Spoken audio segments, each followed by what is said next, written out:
afternoon, everybody. I'd like to introduce our next speaker. Before I make the introduction, can I just remind everybody to turn their phones to silent, please? So today we have a return visitor. I'm delighted to welcome Ciaran Nugent, who's here today despite the best efforts of the number 17 bus route. He's an economist at the Nevin Economic Research Institute and is based in their Dublin office.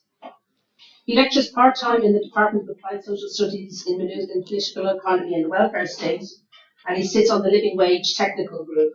He also sits on the Board of Directors of GEMS Northern Ireland. His research interests include returns to education, overqualification, social mobility, income distribution, wages, precarious work, the cost of living, and intergenerational inequality.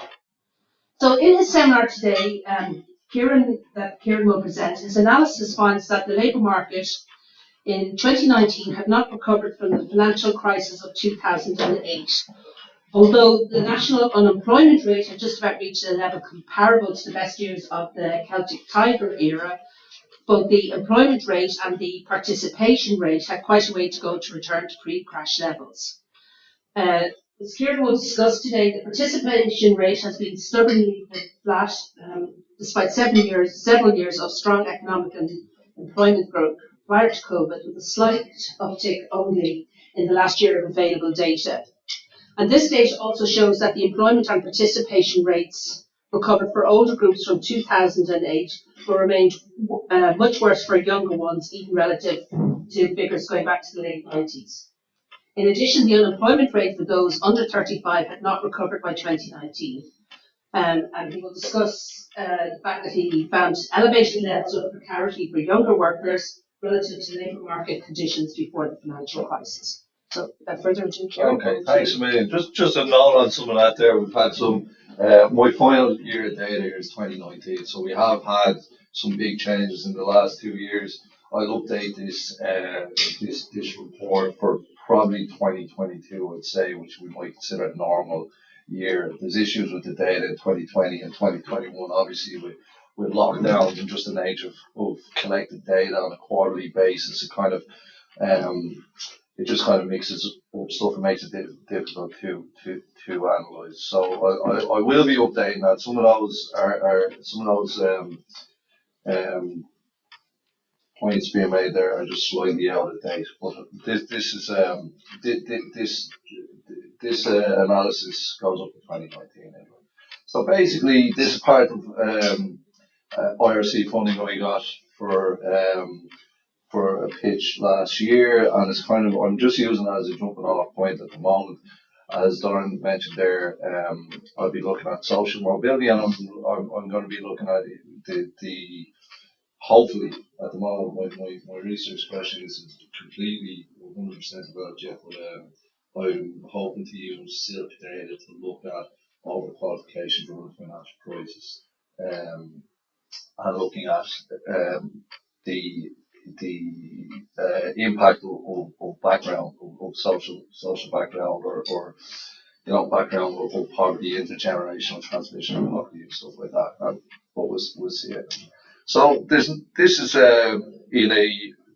a broad literature out there on skills mismatch. This particular report is looking at overqualification or overeducation or vertical mismatch. And it's a big area of research which includes skills gaps and skill shortages. Obviously, I just mentioned the last couple of years, we've had a lot of anecdotal kind of analysis on the labour market and skill shortages in this sector and that sector. And it's an interesting issue at the moment in terms of our massive numbers of young people going and choosing third level education, whether or not that's the best policy or whether we need to rebalance that and make other routes to employment more attractive, maybe, or anyway, some policy areas there to think about. Field of study mismatch is another area which I don't look at here, but I have a feeling might be an interesting area to look into in the future. So obviously, on a workers level, it affects workers. You invest in years of university education, and I assume in this, although obviously it's more complex, that people choose a field of education that they want to one day work in.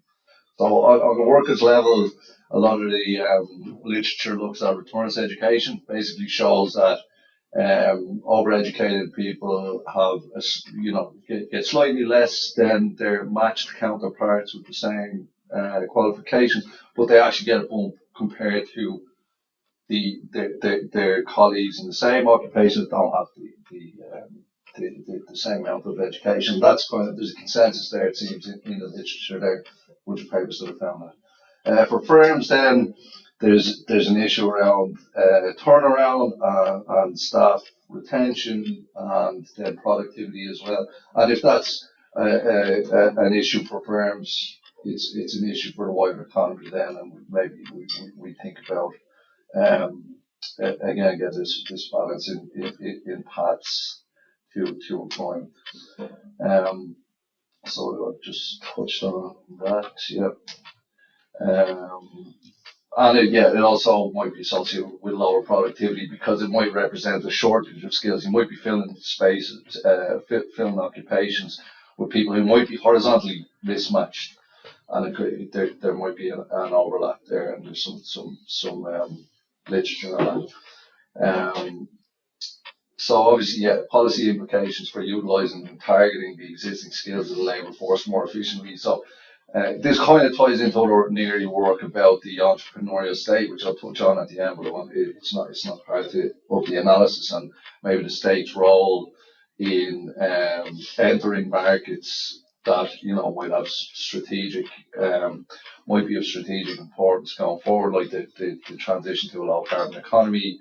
And there's areas like retrofitting and the rollout of renewables that are slow at the moment, based on kind of with a market-led approach. And there might be scope for the state to intervene in some of those areas. Housing, obviously, as well. Bring down the cost of living and make us more competitive and have less pressure on wages.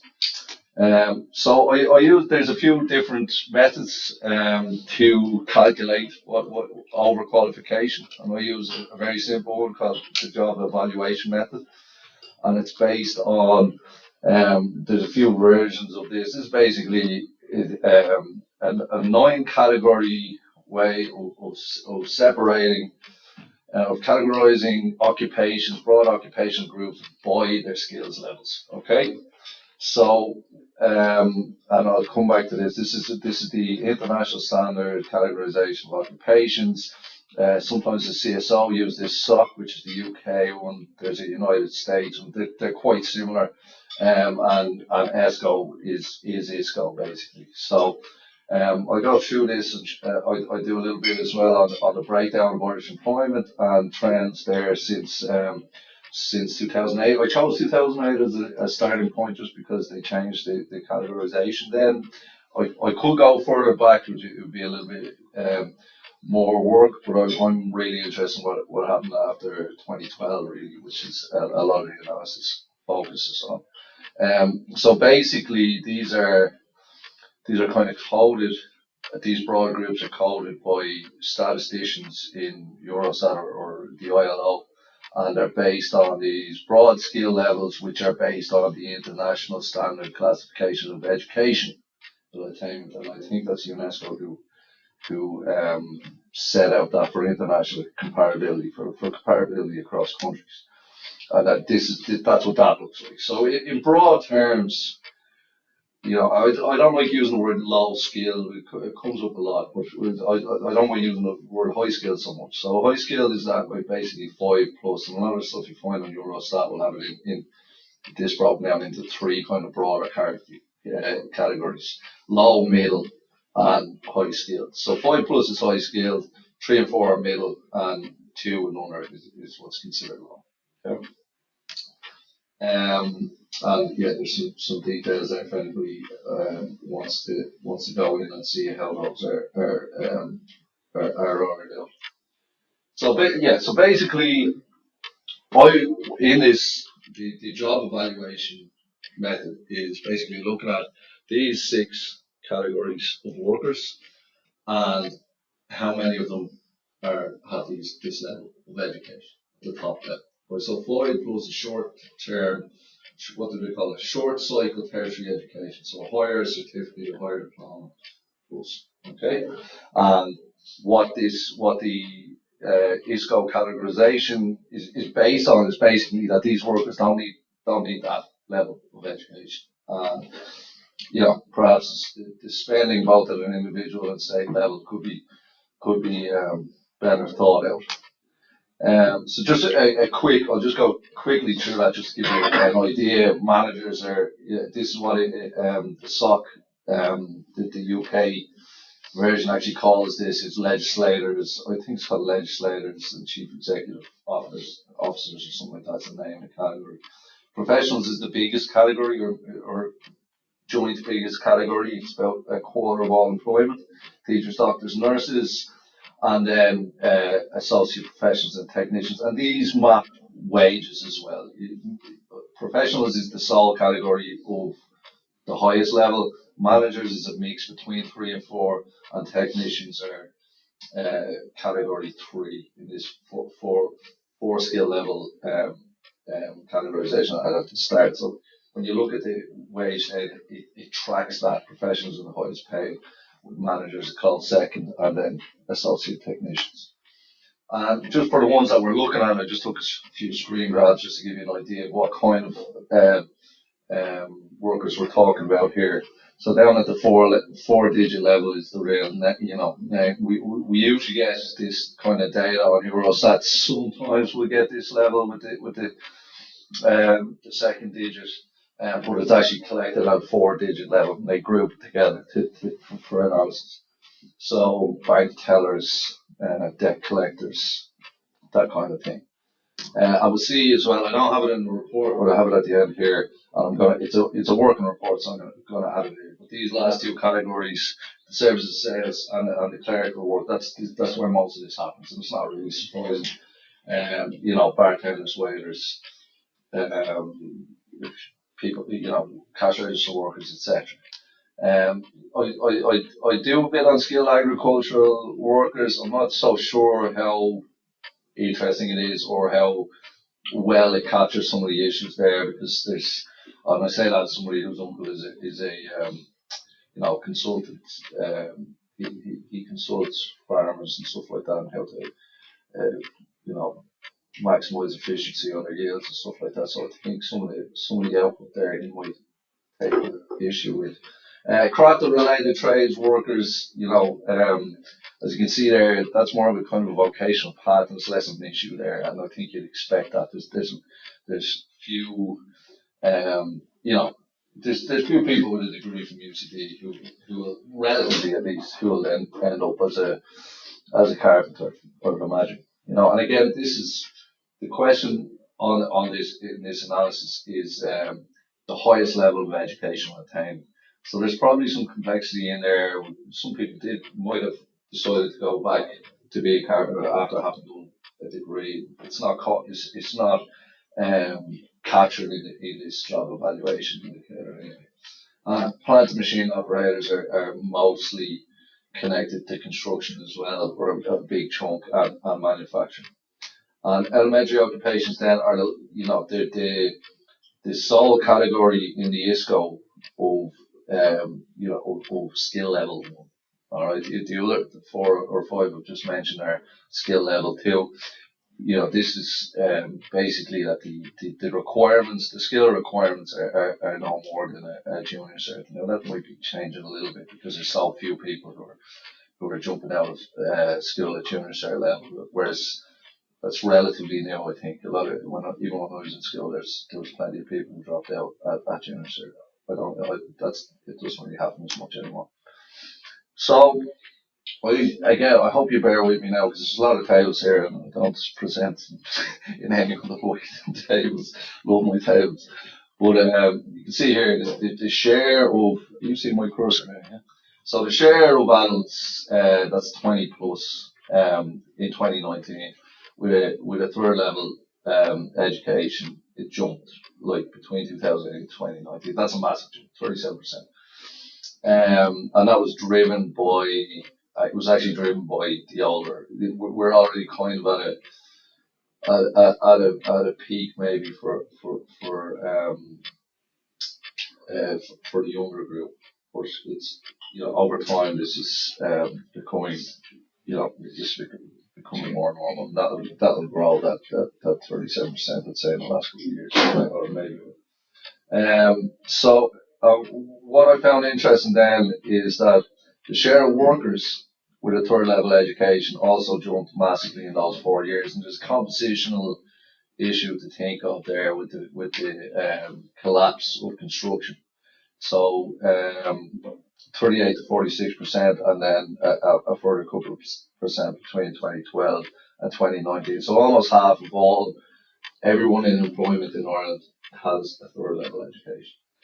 And this is more true for women, 55% than for men, and more true for 20 to 34-year-olds. But one of the issues there as well is that the population of 20 to 34-year-olds have fallen, and actually there's more, the share of workers under 35 in the labour market is much smaller now than it was in 2008.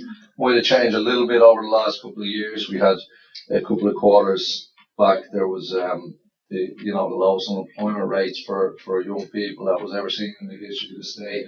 That's actually back to pre-pandemic levels now with the latest data. So see how that works out. Is there a reason to start at age 20? Because especially these days, a lot of people start college at 19 and just because it's at 10, so they'll be finished. Right. So the reason I started at 20 is because nobody has a degree by 20. Do you know what I mean? So I just left out the. There's no perfect answer here, by the way. But the reason I started at age 20 is because the youngest you'll have a degree these days is 20. I'm not sure if you can even do that anymore. When I was in school, I remember one person who was finished a degree at 20, pushing 21. But that's why, because it's about educational time. All right. So what we got here, and this is reflected in employment rates. So we saw that basically, the employment rates of people with the high level of education kind of survived, and anything or was rebounded by 2019, but the lower levels of rebound in among the younger generations was mostly a reflection of lower participation rates, employment rates, and lower levels of education. People that didn't go to university, didn't finish high education. So this is what I found really interesting, is that even with all this return to university, that the breakdown of Irish employment by these categories didn't really change in 7 years of strong growth. Okay? They're all very similar. There was a slight, we'll see in craft and related trade workers related to construction, that there was a little, but not even much of a rebound, a little bit of a rebound. That all looks broadly similar. The shares of Irish employment when it comes to different skill levels. And with that kind of, with the growing numbers constantly of students, you're expecting on the other end maybe a higher share of employment. And it's not even really, and any change between 2008 and 2012, a lot of it is just like there's a jump of professionals there. I mean, there was an actual absolute growth in that category in numbers, but a lot of it's just a reflection of the implosion, explosion of construction. So again, then we're looking at 20 to 34-year-olds, and we're wondering, again, very little change, and not even really within the, you count most of these within the statistical, there might be, there's no statistical change here. Excuse me, tripping on my language there. This is basically the last couple of tables as well, except for just split up with the two groups. Okay, so about 44% of Irish employment is in these top three categories. Okay, it's less for younger people, which you'll expect, and higher for women. Okay. So then we get into the overqualification rate. And remember, these figures don't include the unemployed or people sitting at home. So what that says is that in 2019, about 30% of all tertiary graduates in employment were working in jobs in those bottom six categories. Again, I don't particularly like that language, but we'll just do it for now. And that's again, it's higher for younger people, but you'd expect that for younger people. It's not exactly a big deal. Just as they find their feet or as they find their employment. Yeah. Do you know if people are still enrolled in school? Some of them are. I'll show you some where that comes out in another table. Right, because you can imagine some of that is they're getting a job to help finance their studies. Oh no! This is attainment, so they have attained. So they have their qualification. Yeah. Okay. So 30% of all graduates. All right. And then this number has gone up quite a lot in absolute terms. Especially with this, with the ground numbers at the university. So about 127. It was more of them. A higher share of them were under 35. That's a reflection of population change there as well, which isn't just migration in that period. It's also a reflection of the whatever you call that, the population tree. It was coming anyway a little bit. So, and 185,000 of those, third of a million, overqualified in 2019 were women. Okay, so this is what we're talking about here. When you're asking just the straight off field of education of Irish adults, generic programs kind of picks up all the people who have not finished their studies yet and and low skilled. So I concentrate. This column here is more interesting. So what does the skills distribution look like in terms of field of education in Ireland? So we got a big one. I'd like to say there's an argument obviously for that to be split up this category, but that's the biggest one there: business, admin, and law. Education is also a big one. Health and welfare, 17%. IT, 7.3%, and that's the only one that's kind of. I'll show you now that's growing. I looked at it there as well. So there are obviously gender differences, big gender differences, more gender differences than age differences, really. So education obviously is one of the big ones for female graduates. There's arts and humanities gap there. Actually, business admin and law wasn't as big as I assumed it might be. These two here are what you might call together STEM, what we might understand as STEM, and they're about 14% of Irish graduates.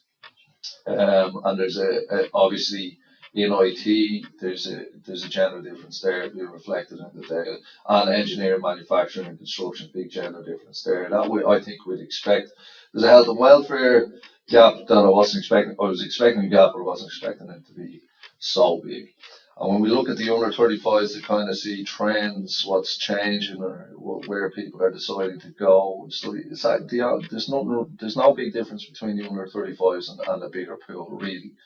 The gender differences remain for the under 35s, but the only one that's any bigger is IT, which you would expect as well. So it's like 7% for the broader. So we'll probably see. Hopefully, we'll see. That's like one of our strategic goals, and we actually have to import a lot of the skills to fill the positions in IT, which has a bunch of policy implications around health, all sorts of things.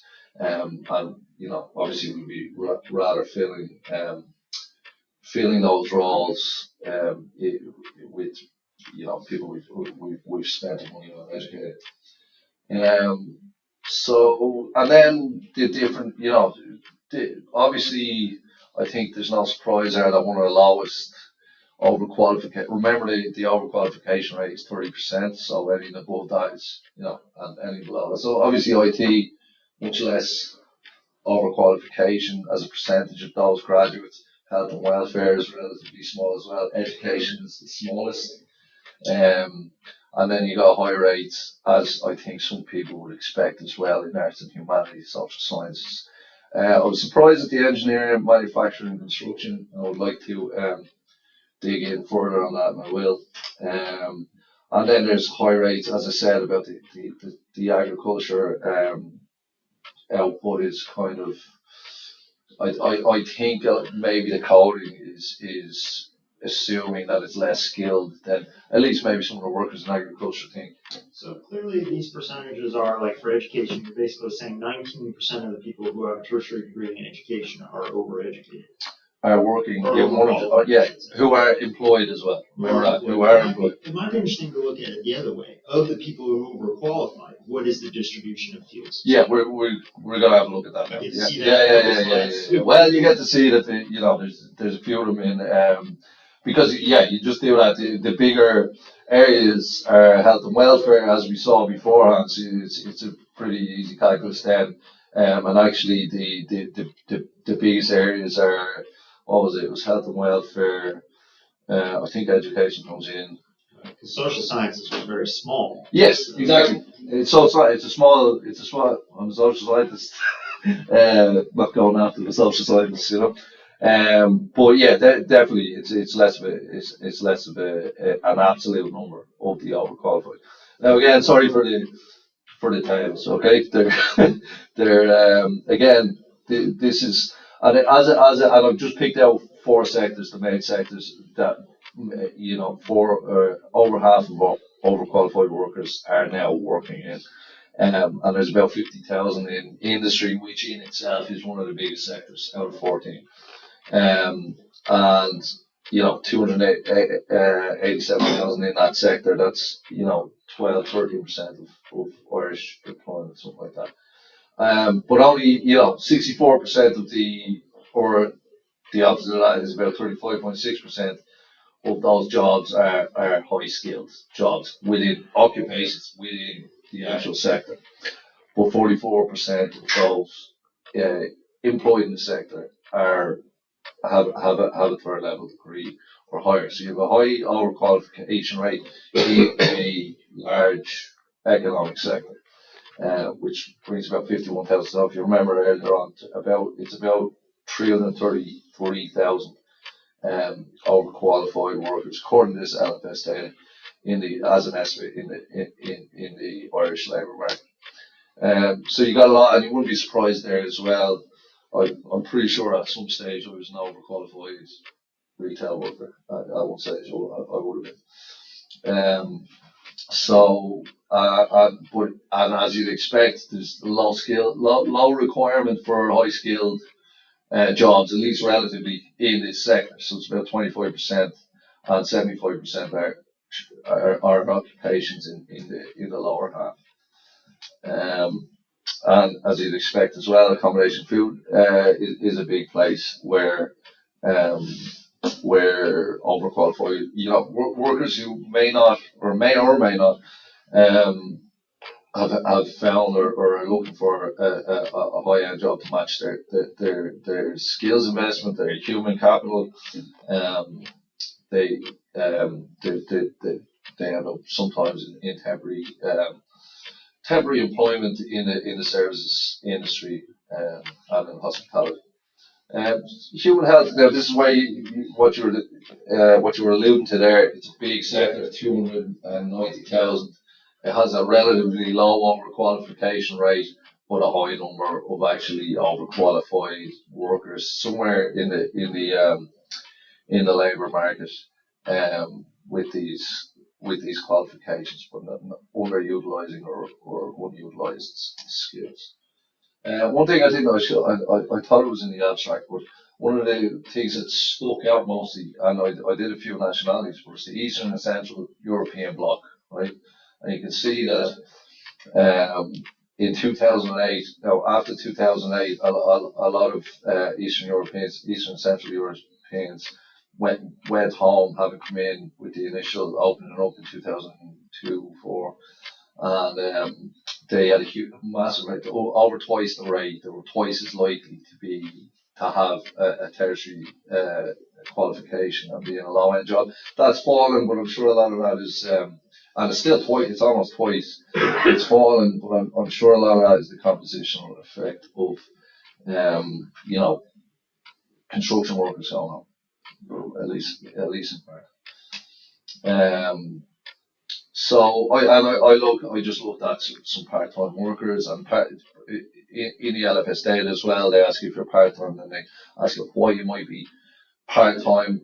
Underemployed are people who say, I can't find a full-time job, and part-time is mostly women. There's about 100,000 that answer this, and they're way more likely, and each category of this is considerably more likely to be overqualified in the Irish labour market.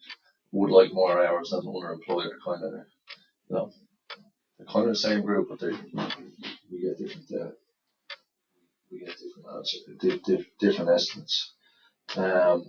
So this is the part that isn't in the paper, which probably should be, which will be, and you just see a massive, like 48% of tertiary graduates working or 48% of clerical support workers have a degree that they don't need, 49%. And the same in service and sales workers, 28%. Between those two, they make up about 2/3 of all the overqualified in the labour market. The last slide there is not there either. But it's just what I'm thinking now is my next step in the analysis. It just kind of shows the changing composition of these three skill levels in terms of workers, and you can see a lot of this is really being driven by less people having the lowest level of education. That's really been accelerated the last 12, 13 years. And I was considering there's another approach to the job evaluation method, where rather than relying on the statisticians' categories, that they just look at the mode of the qualification, the level of qualification, to see if that's changed over time. Just there was a change in the categories, which makes it more different to do. Like we didn't have master's level data in 2008, but we do now, kind of thing. So even within these groups, there are moving parts that unfortunately we don't have the data. That's it anyway. Yeah. Thank you very much, Ciaran. Looking forward to hearing the results of the 2022 data.